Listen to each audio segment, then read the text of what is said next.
Assalamualaikum, hai, saya Rama. Kembali lagi di podcast Siniar Monasterio di episode yang ke-70. Oke, kali ini saya akan cerita sedikit tentang film Pengabdi Setan 2 yang masih fresh ya, tayang di tanggal 4 Agustus kemarin. Dan setelah saya nonton, saya langsung bikin skrip ini untuk konten di podcast ini ya. Tapi tenang, saya tidak akan cerita banyak tentang alur filmnya, apalagi mau spoiler ya, supaya teman-teman juga yang belum nonton bisa lebih penasaran dan makin greget. Film ini totalnya pas 2 jam ya. Kalau nonton rame-rame sama temen tentu lebih asik, biar saling berbagi teriakan ketakutan. Dan ada juga sih adegan komedinya, bisa tertawa sambil memaki-maki. Nah, waktu nonton ada 2 cewek di samping saya itu beberapa kali menyebut kalimat yang ya agak-agak aneh, ngomong anjay gitu.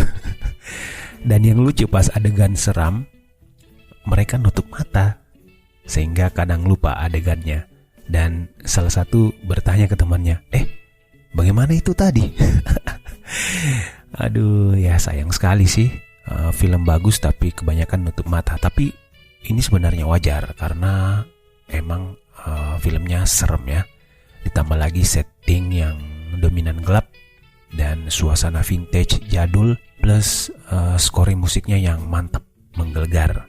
Dan setelah nonton film ini, menurut saya ada beberapa alasan saya menyarankan kalian untuk wajib alias harus nonton film ini. Oke, sebelum kita lanjut, saya mau cerita sedikit sinopsisnya dulu ya. Tapi aman kok.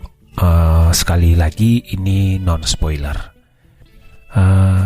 Sinopsisnya ini lanjutan dari film pertama ya. Beberapa tahun setelah mereka menyelamatkan diri, ini keluarga ya, Rini dan adik-adiknya, ada Tony, Bondi serta bapak. Ini akhirnya tinggal di rumah susun karena mereka percaya kalau tinggal di rumah susun kan aman tuh, banyak orang. Terus jika terjadi sesuatu bisa ada yang bantuin kayak gitu. Namun sebenarnya mereka akhirnya sadar kalau tinggal dengan banyak orang juga mungkin juga akan berbahaya seperti itu. Nah, ada sebuah malam yang penuh dengan teror. Ini Rini dan keluarganya harus kembali berjuang ya untuk menyelamatkan diri. Tapi kali ini kayaknya sih udah terlanjur masuk ya istilahnya. Udah terlambat. Nah, apakah mereka akan selamat? Jadi menurutku ini ada beberapa alasan kenapa kalian harus segera nonton film ini di bioskop ya. Karena filmnya akan lebih mantap dengan layar lebar dan sound yang menggelegar. Oke, alasan yang pertama karena ini adalah lanjutan Pengabdi Setan yang pertama. Kalau yang sudah nonton Pengabdi Setan yang pertama, itu film yang laris dan banyak dapat penghargaan di FFI 2017. Maka kalian harus nonton yang kedua ini, wajib ya. Ya karena memang berkelanjutan ya. Dan pertanyaan-pertanyaan menggantung dari kalian itu sebagian akan terjawab di film kedua ini. Nah misalnya nih, ada pertanyaan asal-usul kenapa ada sekte itu ya, sekte Pengabdi Setan itu. Kemudian ada yang nanya-nanya, itu adiknya si bungsu Ian itu dibawa kemana ya? Nah itu juga. Kemudian siapa sih bapak sebenarnya? Dan lain-lain. Nah, pertanyaan kalian ini akan terjawab. Oh, begitu. Oh, iya. Nah, namun akan tetap ada misteri lagi, ada pertanyaan-pertanyaan lagi. Dan kemungkinan ini akan jadi pondasi untuk lanjutan trilogi Pengabdi Setan yang ketiga ya, mudah-mudahan jadi. Nah, untuk alasan yang kedua, kenapa kalian harus nonton film ini ya, karena film ini sutradaranya ya sutradara hebat ya, Joko Anwar. Ya, Joko Anwar kita tahu semua adalah jaminan sebuah film yang berkualitas. Nah, dia ini udah sukses dengan berbagai macam film-film yang sudah dibuatnya. Apalagi film yang bergenre horor misteri, misalnya itu udah tahu ada Pengabdi Setan yang pertama, kemudian ada film Perempuan Tanah Jahanam, film Pintu Terlarang, juga film Modus Anomali. Nah, selain itu juga film-film yang bergenre lain, misalnya Gundala Putra Petir, kemudian ada film noir vintage ya, berjudul Kala. Ada juga film drama, misalnya film Janji Joni atau A Copy of Mine. Pokoknya semuanya bagus-bagus filmnya Joko Anwar ya. Jadi kalau fansnya Joko Anwar ya, film Pengabdi Setan episode yang kedua ini ya harus nonton lah ya, jangan sampai lewat. Oke, untuk alasan yang terakhir, kenapa kalian harus nonton film ini? Kalau menurut saya sih ini filmnya lebih seram, tapi lebih fun juga dari yang pertama. Nah, beberapa testimoni dari penonton yang sudah nonton Pengabdi Setan 2 banyak yang review dan berkomentar positif. Ada yang bilang, wah ini kayak roller coaster, intens dan bikin susah bernafas. Suasana lebih dark dan gelap.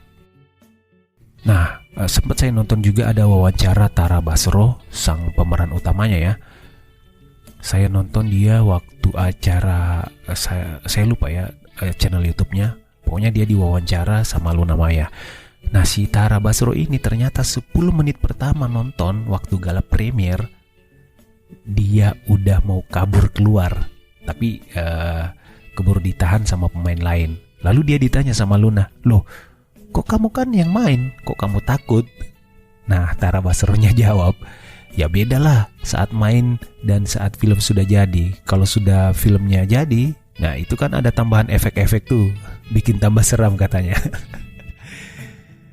Kalau penilaian dari saya sih ya memang benar, film Pengabdi Setan 2 ini lebih seram, lebih brutal dan sadis.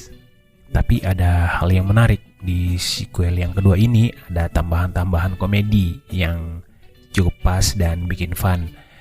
Misalnya ada momen saat kalian udah tegang nih ya, tegang nunggu-nunggu ada jump scare nih ya. Kayaknya ada jump scare nih, tapi tiba-tiba ternyata malah yang ada adegannya bikin ketawa seisi studio.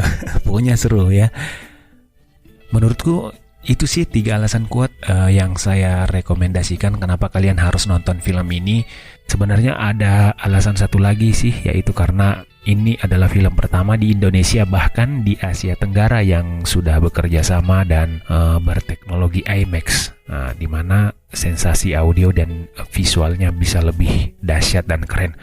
Tapi tidak semua kota ada bioskop IMAX-nya sih. Saya pun kemarin nonton itu di bioskop biasa aja. Tapi jangan khawatir, nuansa dan sensasinya tetap nikmat kok nonton film ini. Oke, sebagai penutup penilaian saya dari setelah nonton film Pengabdi Setan 2 Komunian ini, kalau saya sih layak kasih dapat poin 9 dari 10 ya. Karena menurutku film ini masuk dalam salah satu jajaran film terbaik di Indonesia yang saya pernah nonton selama ini.